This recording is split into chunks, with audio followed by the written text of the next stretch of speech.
సర్వోన్నతుడైన దేవునికి స్తోత్రములు.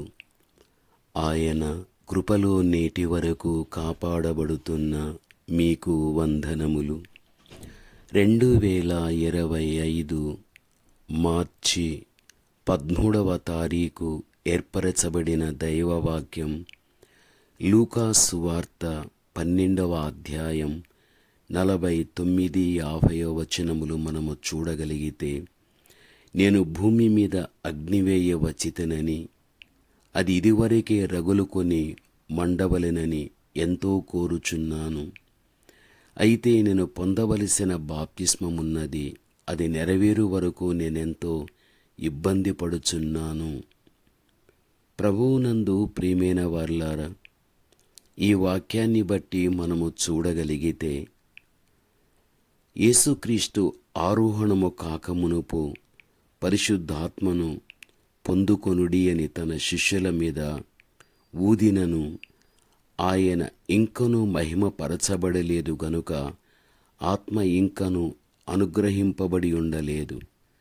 యోహాను 7:39 ఆ మీదట మీరు చదువుకొనండి. బుద్ధిపూర్వకముగా పాపము చేయువారు పరిశుద్ధాత్మను దుఃఖపరుస్తూ ఉంటున్నారు. పాత నిబంధన కాలమందు బలులు, అర్పణల ద్వారా చిందింపబడిన రక్తము ప్రజల పాపములను కప్పివేసేనే గాని తుడిచివేయలేదు. గనుక ఆత్మవారిలో శాశ్వతంగా నివసించలేదు. శిలువ శ్రమలు, మరణము, పునరుత్థానము తరువాత మేడగదిలో శిష్యులు కనిపెట్టి ప్రార్థించినప్పుడు పరిశుద్ధాత్మ కుమ్మరించబడగలిగాది. ప్రభువునందు ప్రియమైన వారలారా, పరిశుద్ధాత్మ ద్వారా మనము ఆసక్తిగా ప్రార్థించగలము. అందుకనే మనము పరిశుద్ధతను కూడా కాపాడుకునేవారుగా ఉండాలి. పరిశుద్ధాత్మ ద్వారా సాతాను యొక్క పోరాటములన్నిటినీ కూడా జయించగలం. వరద వలె శత్రువు వచ్చినప్పుడు ఆత్మ తానే మన పక్షమున అది ధ్వజమెత్తును. యెషయా 59:19 ఆ మీదట మీరు చదువుకొనండి. కావున ప్రతి ఒక్క వ్యక్తి కూడా పరిశుద్ధాత్మ చేత నింపబడే వ్యక్తిగా ఉండాలి. బాప్తిస్మం ఇచ్చేటువంటి యోహాను క్రీస్తును గూర్చి ఈ విధంగా చెప్పగలిగాడు. ఆయన పరిశుద్ధాత్మతోనూ అగ్నితోనూ నీకు బాప్తిస్మం ఇచ్చును అని. నిజమే, ఆత్మాభిషేకము అగ్ని అభిషేకముగానున్నది. గనుక దుష్టుని అగ్నిబాణములన్నిటినీ ఆర్పుటకు శక్తిమంతులమగుచూ ఉంటున్నాము. ఎఫెసీ 6:16 మనము చదువుకుంటే అర్థం కాగలుగుతుంది. ప్రభువునందు ప్రియమైనటువంటి వాళ్ళరా, ఆత్మ అభిషేకమే అగ్ని అభిషేకంగా ఉంటున్నది. దుష్టుని అగ్ని బాణాలన్నిటినీ కూడా ఆర్పేటువంటి శక్తి ఉంది అని మనం గ్రహించాలి. కాబట్టి మన వ్యక్తిగత జీవితంలో, కుటుంబములో మనం దేవునికి ఎప్పుడైతే ఆయన ఇష్టానుసారంగా మనము జీవించడం అనేది జరగగలుగుతుందో, ప్రభువునందు ప్రియమైనటువంటి వారలారా, దేవుని యొక్క పరిశుద్ధాత్మ యొక్క అభిషేకం అనేది మనకులో ఉండడం అనేది జరగగలుగుతుంది. అయితే ఆత్మ ఎక్కడైతే ఉండడం జరగగలుగుతుందో అక్కడ స్వాతంత్ర్యం అనేది ఉండగలుగుతుందని 2 కొరింథీ 3:17 మనము చూడగలం.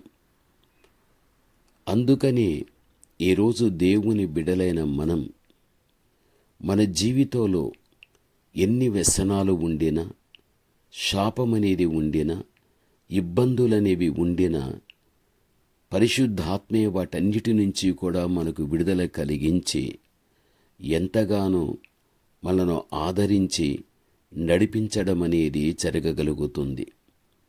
ఈరోజు దేవుని బిడలైన మనం గాయం కలిగిన పరిస్థితుల్లో మనముండిన మనము దేవుని యొద్దకు వచ్చువారుగా ఉండాలి. ఆయన వద్దకు వచ్చేటువంటి వారిని ఏమాత్రం కానీ ఆయన త్రోసివేయనని యోహాను 6:37లో చూడగలము. పాప క్షమాపణ, శరీర స్వస్థత, ఆత్మాభిషేకం పొందుటయే యేసుక్రీస్తు యొద్దకు మనము రావాలి. ఆయన మన గాయాలను మాన్పటానికి ఆయన సిద్ధంగా ఉంటున్నాడు. కావున మన ఎడల దేవునికి ఉన్నటువంటి ఉద్దేశాలు ఏవైతే ఉన్నాయో అవన్నీ కూడా ఒక పరిపూర్ణమైనటువంటి నెరవేర్పులో తప్పనిసరిగా జరిగించటానికి మన దేవుడు మన మధ్యన బలవంతుడైన దేవుడై ఉంటున్నాడు. కాబట్టి మనం పరిశుద్ధాత్మ ద్వారా నింపబడినప్పుడే మన యొక్క జీవితంలో గొప్ప ఆదరణ మనకు దొరకడం అనేది జరుగుతుంది. ప్రార్థన. మంచి యేసయ్య, ఘనమైన మీ నామమునకు స్తోత్రములు చెల్లిస్తుంటున్నాను. దేవా, పరిశుద్ధాత్మ అనేటువంటిది అగ్నికి నా తండ్రి పోల్చబడినట్లుగా మేము చూస్తుంటున్నాము. నిజమే, దుష్టుని అగ్ని బాణములన్నిటినీ కూడా ఆర్పబడటానికే దేవా ఆ యొక్క పరిశుద్ధాత్మిక అభిషేకం అనేది తండ్రి మీరు మాకివ్వగలిగారు. అందును బట్టి స్తోత్రములు.